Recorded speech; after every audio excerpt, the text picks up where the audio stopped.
Story time. Today I'm going to read to you Miss Suzy, one of my favorite books. It's about a little sweet squirrel and what happens to her after she gets thrust out of her house by a team of really mean red squirrels. And then afterward, I'm going to teach you how to draw her using simple shapes. Miss Suzy by Miriam Young. Pictures by Arnold Lobel. Miss Suzy was a little gray squirrel who lived all by herself in the tip-tip-top of a tall oak tree. She liked to cook, she liked to clean, and she liked to sing while she worked. Every morning, Miss Suzy made herself a bowl of acorn pudding, and as she stirred it around, she sang, "Oh, I love to cook, I love to bake, I guess I'll make an acorn cake." After that, she swept the crumbs from her moss carpet with a little broom she'd made from maple twigs. Then she dusted her firefly lamps and rinsed her acorn cups and put her whole house in order. At night, Miss Suzy climbed into her bed and looked through the topmost branches at the sky. She saw a million stars, and the wind blew gently and rocked her to sleep. It was very peaceful. But one day, a band of red squirrels came jumping and chattering to the foot of the tree where Miss Suzy lived. They were quarrelsome fellows and liked fighting so much, they even fought among themselves. Miss Suzy did not see them because she was in her kitchen, and she did not hear them because she was singing. "I love my house, oh yes sirree, my own little house in my own oak tree." She was just putting her cake in the oven when she looked up and saw a lot of strangers in her doorway. 1, 2, 3, she counted, and 1, 2, 3 more. 6 red squirrels. They chased her out of her little house. They broke her broom and threw out her acorn cups. Then they ate up her whole winter's supply of nuts. Poor Miss Suzy! She didn't know where to go, and while she stood wondering what to do, it began to rain. She scampered up the nearest tree. It was a maple standing beside an old house. She ran out on a branch and dropped onto the roof. The rain came down hard, and her fur was all wet. Shivering and cold, Miss Suzy scrambled down the chimney of the old house and out of a hole in the chimney and into the attic. There in the dusty, quiet attic, she saw a beautiful dollhouse.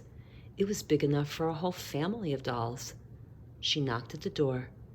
There was no answer, so she peeped inside.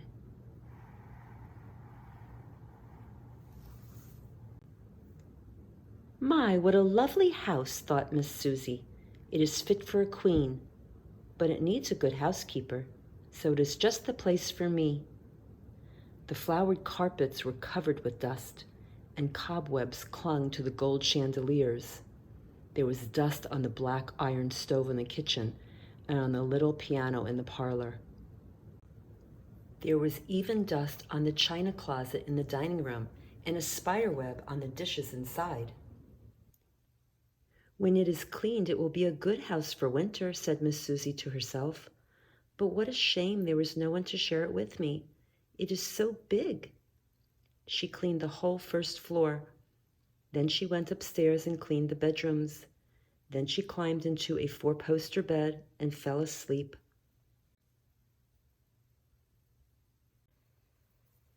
The next morning, Miss Suzy was hungry, and she left the dollhouse to go looking for nuts or seeds. On her way to the attic window, Miss Suzy saw a box. "Just the thing to keep my nuts and seeds in," she thought, and opened it up. Well, what do you think she saw inside? A band of toy soldiers. They had been sleeping there for years. "Thanks for setting us free," said the captain, "and now I need a place for us to live." "Oh, do come stay with me," invited Miss Suzy.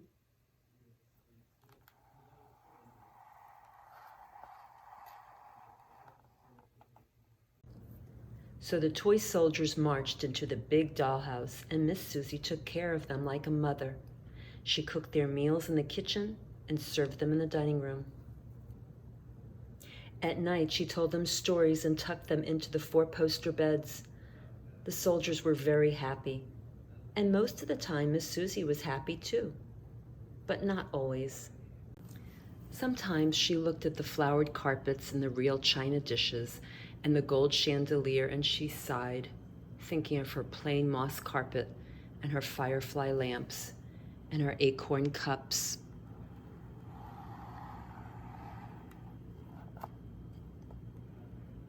One night in spring, instead of telling the soldiers a story, she told them about her old home in the oak tree. Then she told them how the red squirrels had come and chased her away, and a tear rolled down her furry cheek. Late that night, the captain woke his men and gave them their orders. There were only 5 of them, but they were very brave, and their hearts were full of love. After all, Miss Suzy had cared for them all winter.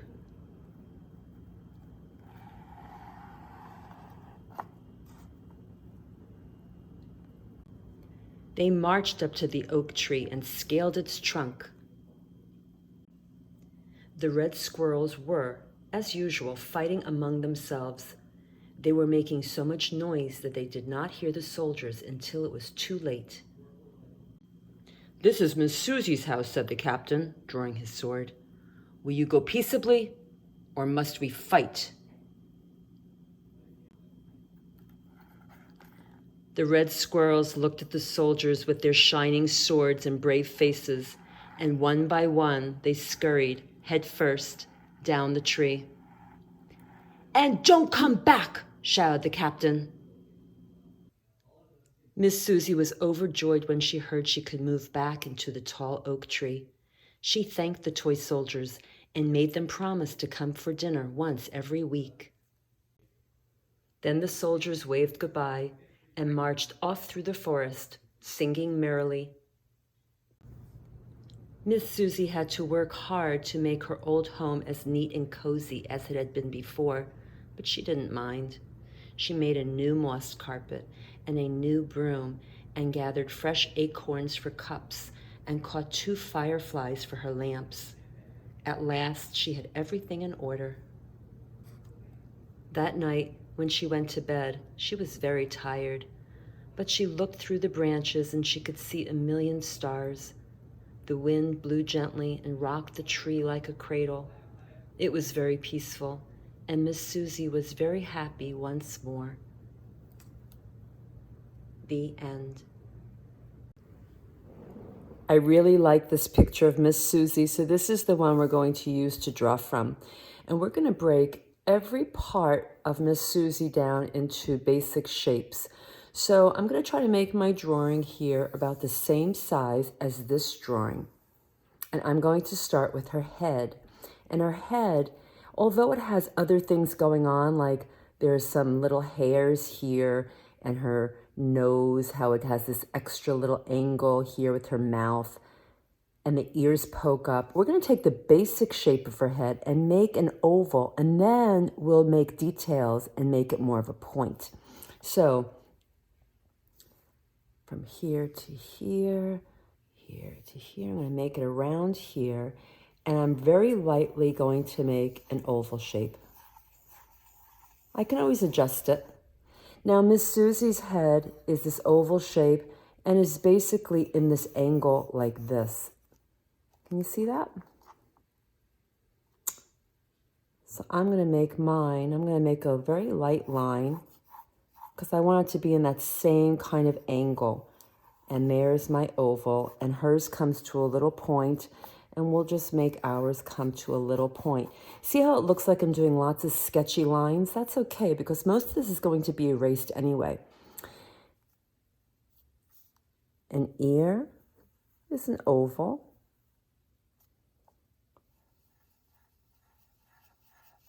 It's kind of an elongated oval, isn't it? And what angle is that? It's about like that. Okay, so I'm getting the same angles. Here's this part of an ear. I'm just going to pretend it's a whole oval. And I'm going to put it right in here. Good. So let's see. Her eye comes about halfway from the top of her head to her nose. About halfway, and it's an oval also. It's about halfway, and it's an oval.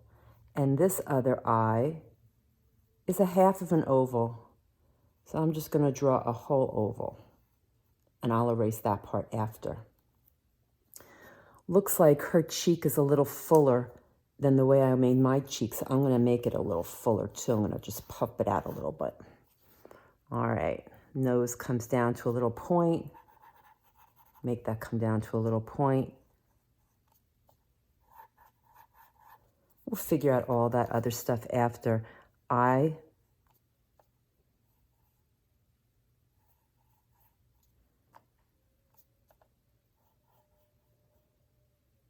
All right, let's just get our other basic shapes in.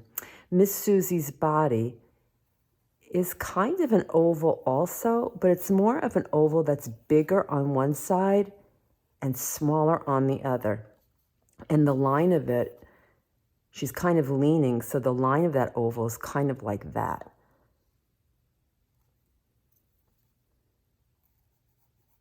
See how the oval line starts around here?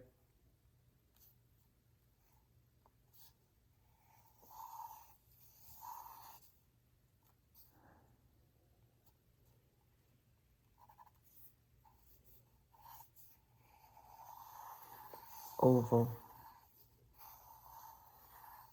Now let's see that line. She's kind of leaning. Okay, pretty good line. She's kind of bigger on the bottom here. I'm just going to make it a little bit bigger on the bottom. So we're just kind of sketching in what we think will look good. And it doesn't have to look exactly like her anyway. We're just practicing doing drawings from shapes.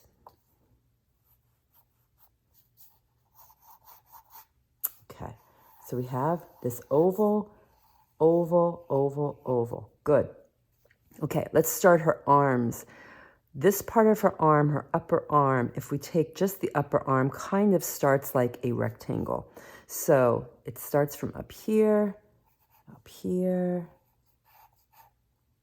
rectangle.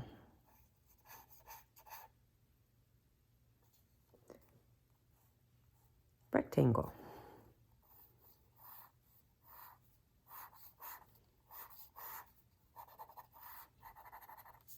Comes to a little point. Okay. This part of her arm.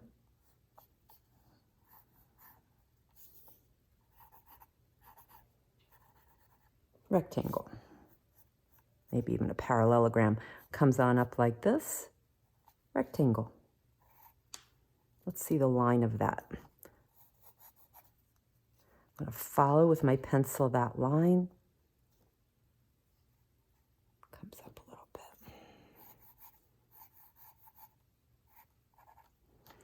All right. So we have this big shape of her body.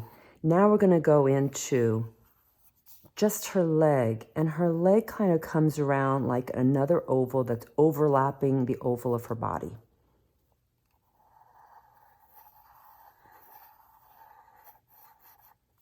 And all these lines we're doing, a lot of them are going to be erased.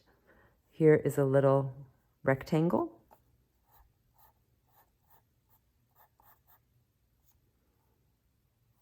That's part of her body. That's that right there. And here's her other leg. It's like a little oval. And like a little triangle, that little foot coming out there. Good. All right. So we're going to leave the apron off for now because that will be easier. Let's tackle this tail here. How are we going to make shapes from this tail?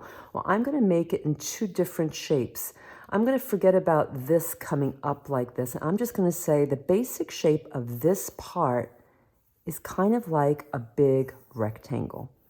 Can you see that? And it starts from the middle of her back, kind of behind her arm, right there, and comes out from her tail, like right there. And then What angle is it going out at? Kind of like that.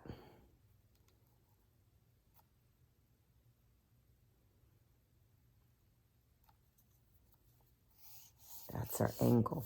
Okay, so here is this big rectangle of part of her big fluffy tail. And we're going to shape that after. We're just doing shapes, big shapes.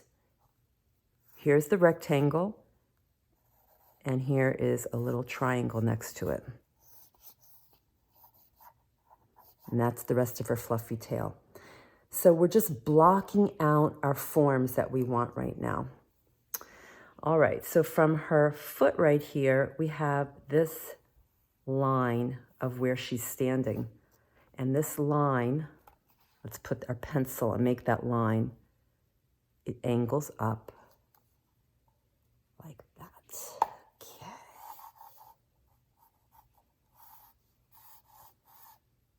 All right. So if Miss Suzy weren't standing there, I'm thinking that this would make kind of like a parallelogram, a four-sided figure, a lot like a square, but angles. So I'm going to make that underneath her, like that.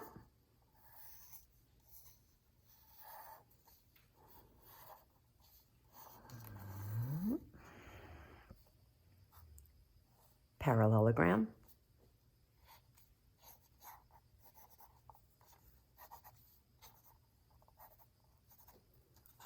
Okay, so now let's put in this little banister, this porch that that's just a big, long, thin rectangle.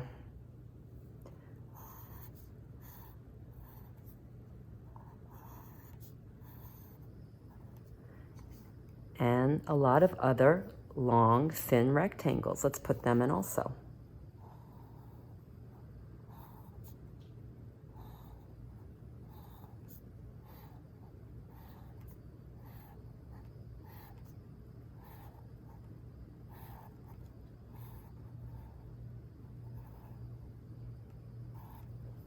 All right, so now that we are blocked in, now let's go into the detail. So now we're going to take our basic shape drawing and define it a little bit more. So let's start from the top of her head. Comes across. She has a little extra hair going on there, like that. Her ear. This ear comes on in a little bit and around, and an extra little piece right there. And then we have some little fluffy hairs around the back of her head, which is so cute. And let's really define her eyes.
I think I'm going to take this little banister she's standing at out of it for now. So I'm going to take my eraser and just erase it because it's going to mess up my drawing. If I see it there right now. Put it in after. All right.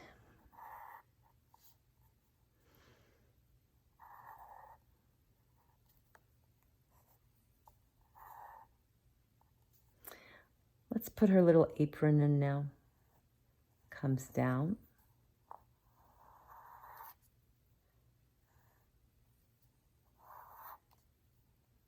Circle. Triangle. Triangle.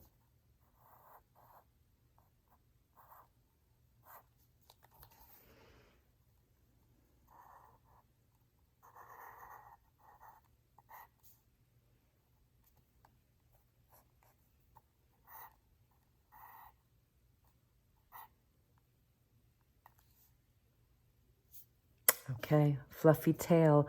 We blocked it in like that big rectangle, but it actually has some curves, doesn't it? Curvy curve. Curvy curve. Fluff, fluff, fluff, fluff, fluff, fluff, and fluff, fluff, fluff, fluff.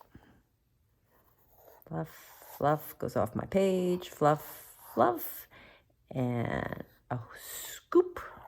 Boo-doop. And back down. There.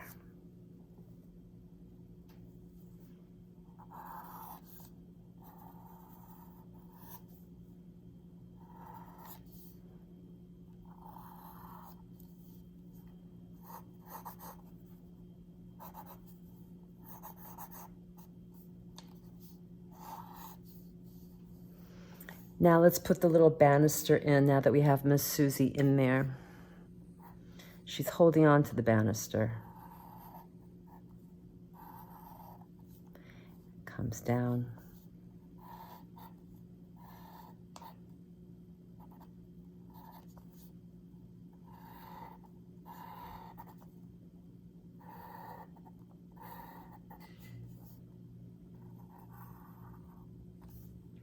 Comes all the way to here, but we made it a little bit long, didn't we? That's okay.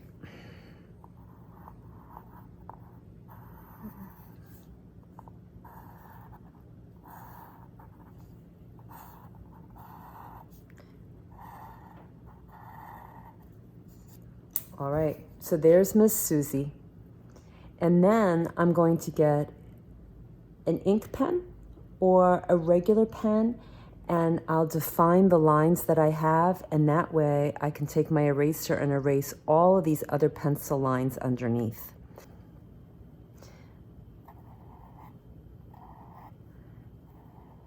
At this point, if I wanted to change something, I would, because otherwise, if I go over a pencil line that I didn't like with the marker, it stays forever. Pencil we can erase, and marker we can't.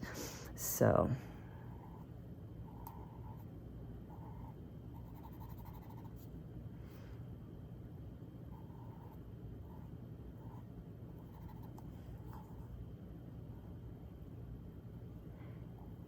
and my goal right now is really not to make it exactly like this, but just to get used to what it's like to draw a little squirrel. I don't think I've really drawn a little squirrel before, and it's fun. But I can make it my own also. There's nothing wrong if I happen to make it a little bit different than the way that they did Miss Suzy.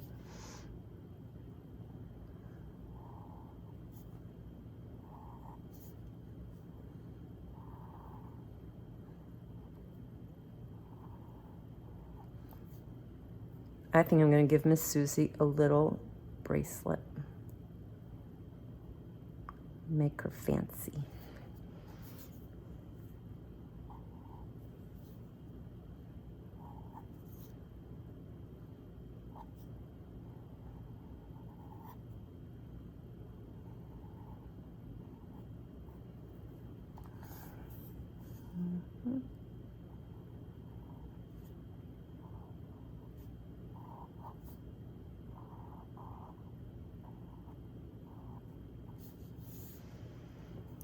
So this railing is actually in front of Miss Suzy, so I am going to make the railing now. And everything else, her body is going to come in behind it.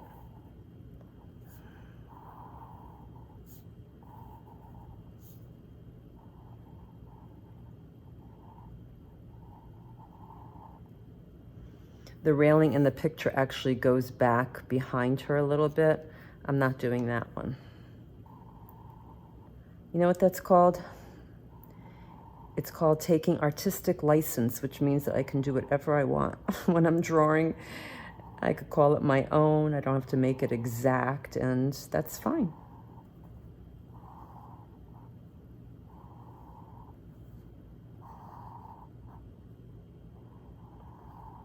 There.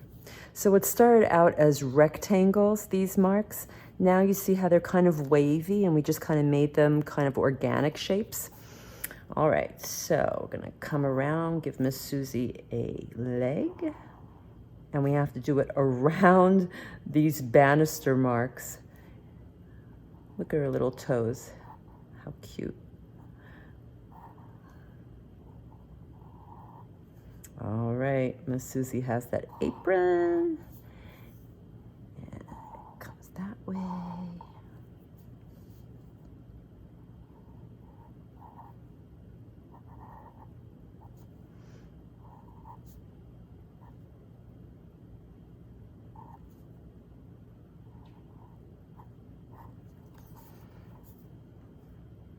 Whiskers.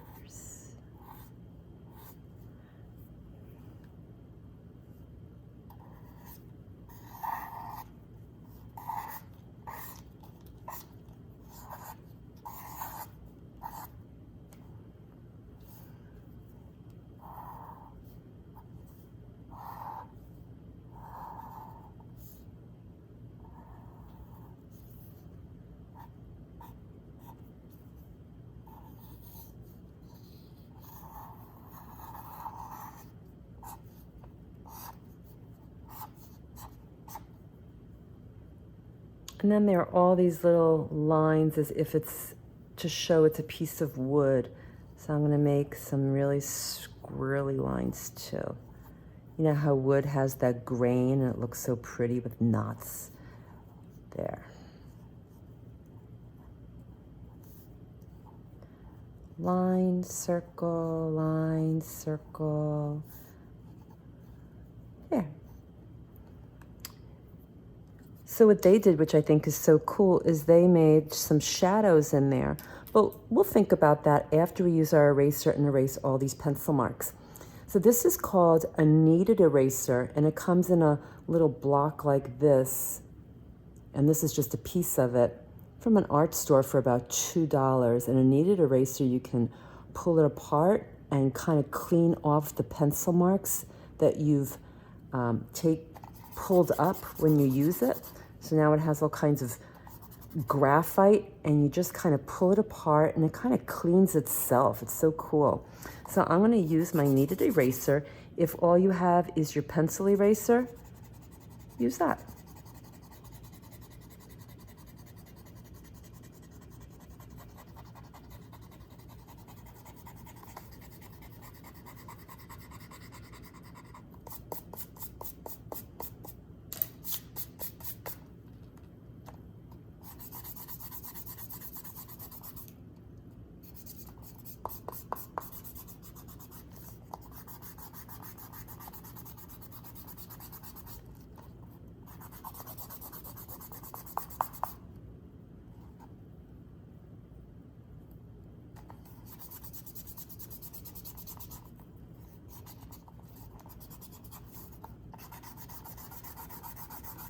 So I'm basically erasing all those blocking lines of all the shapes that we started out with.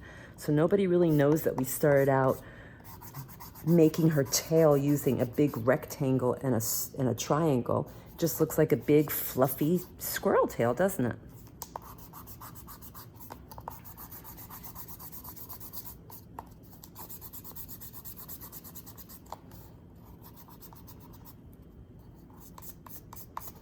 Okay, so I erased it pretty well.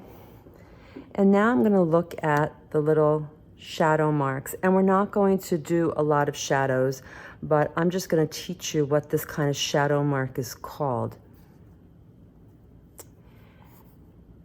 When an artist does lines like this, it's called hatching, hatch marks. And when they do lines going the opposite way, or even at an angle the opposite way, it's called cross-hatching. So this artist did a lot of cross-hatching to do the shadows.